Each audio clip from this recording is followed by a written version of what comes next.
In addition to the never-before-seen footage from Martin Bashir's interviews, we have also been allowed unprecedented interviews with some of the people closest to Michael Jackson, people who have turned down very lucrative offers to tell the inside story of life behind the Neverland gates. They break their silence for the first time, and not for money. No one interviewed for this show received any payment to tell their story. Their reason for appearing here is to tell the truth as they see it. And the person who has most avoided the glare of the spotlight is the person who was perhaps the closest to Michael, the woman who was his wife and the mother of his first 2 children, Debbie Rowe. What's happened in the past is things have been taken out of context, twisted around. If I can help straighten it out, as much as I do not speak about my family, I will.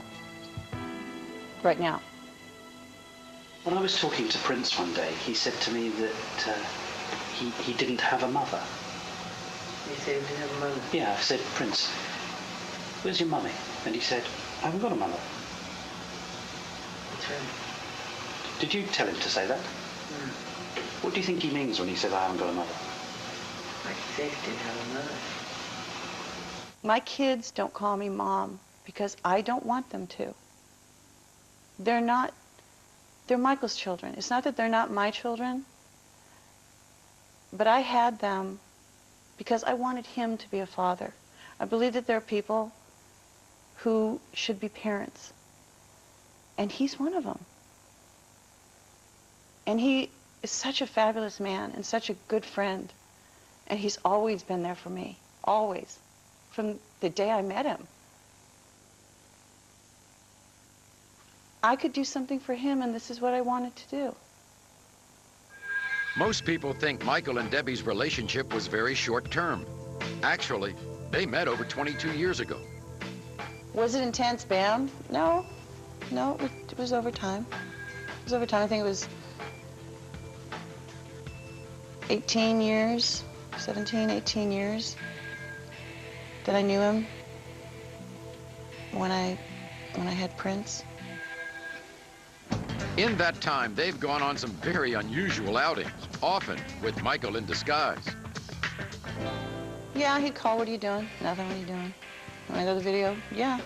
You know, we'd sneak out without security. We got caught. And so, oh my God, this is like a Beatles film. We're getting chased by people. We'd have to call security and bail us out. But yeah, we'd go out and do stuff. So you'd go out sneak to him the into ranch sneak him into premieres and things. Yeah, we had a good time. We had a good time. He's always a lot of fun.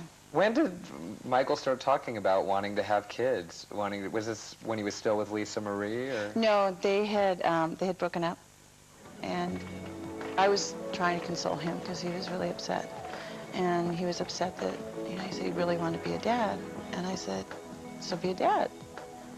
And he looked at me puzzled, and I said, let me do this. I want to do this. You've been so good to me. You're such a great friend. Please let me do this. I said, you need to be a dad. I want to do this. And no. I nagged him into it, if you will.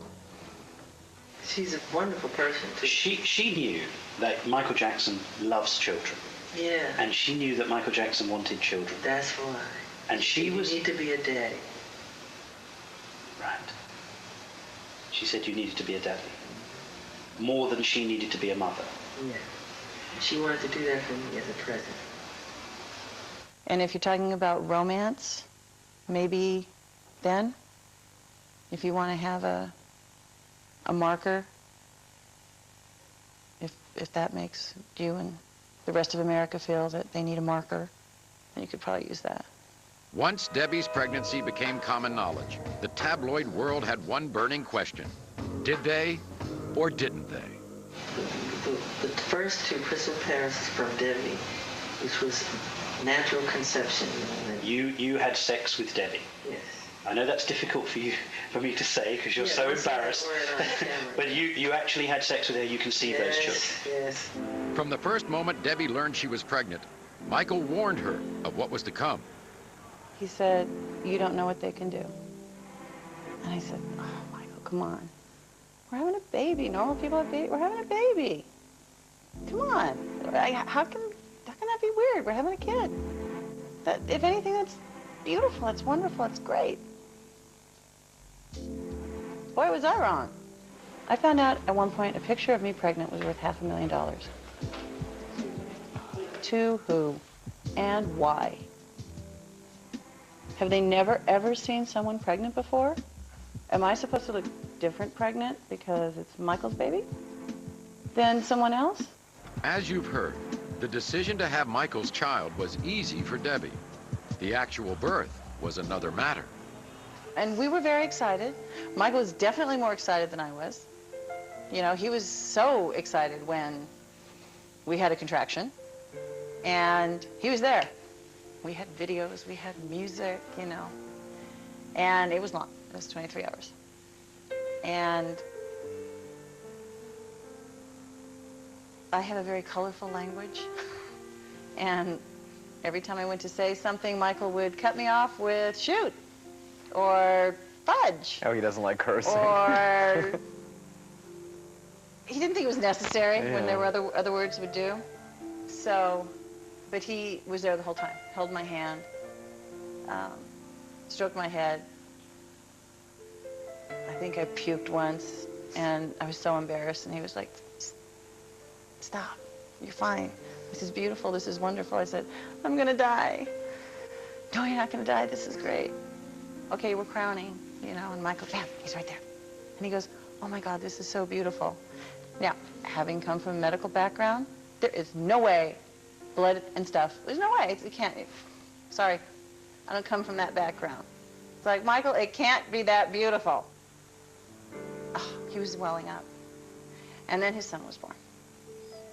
And the look on his face.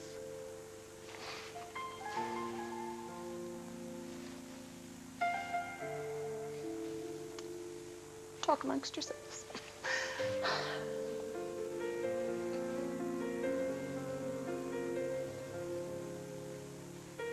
I'd never seen him that happy. And that's what made it wonderful for me, was to see the look on his face. The birth of Prince Michael was soon followed by a sister, Paris. Yeah, we were kind of told we should wait. You know, I guess there's a suggested waiting time. But I was flying to Paris all the time. It's actually how she got her name. It's where she was conceived. Do you not think, though, that your children would benefit from contact with their mother? No, because she doesn't, it's private information. She doesn't, she can't handle it. She can't handle her own children? Yes, I can't reveal that because I don't want to make anybody upset. While Michael may seem reluctant to discuss Debbie's absence from their children, Debbie had no reluctance whatsoever. People don't understand that.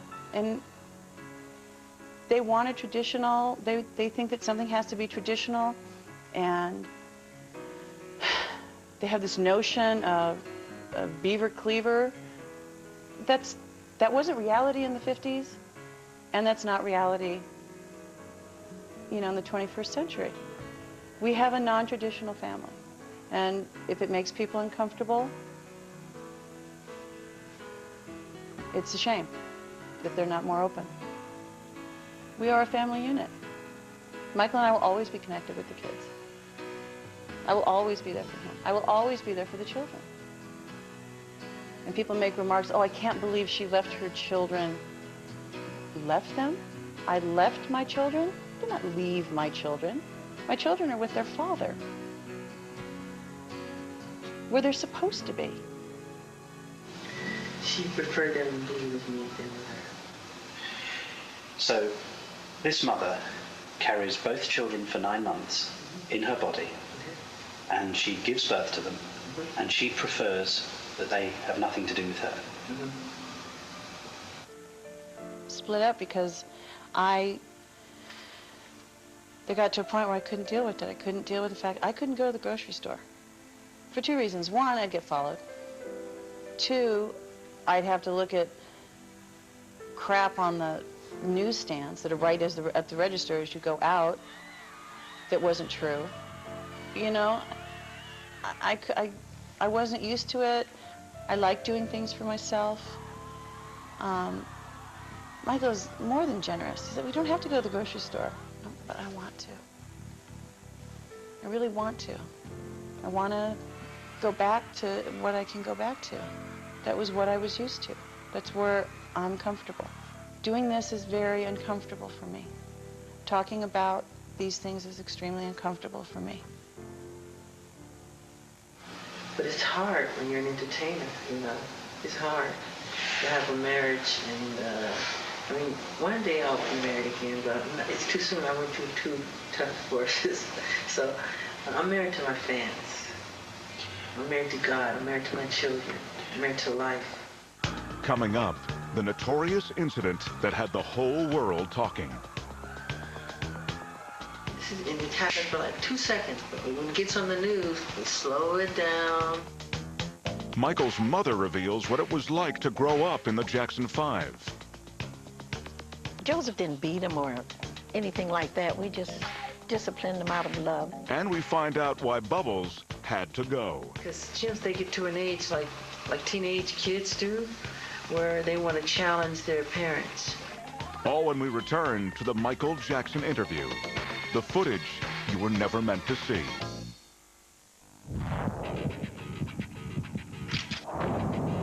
Welcome to the Alliance. I believe Sydney Bristow to be a double agent. She betrayed my father. She betrayed me. She's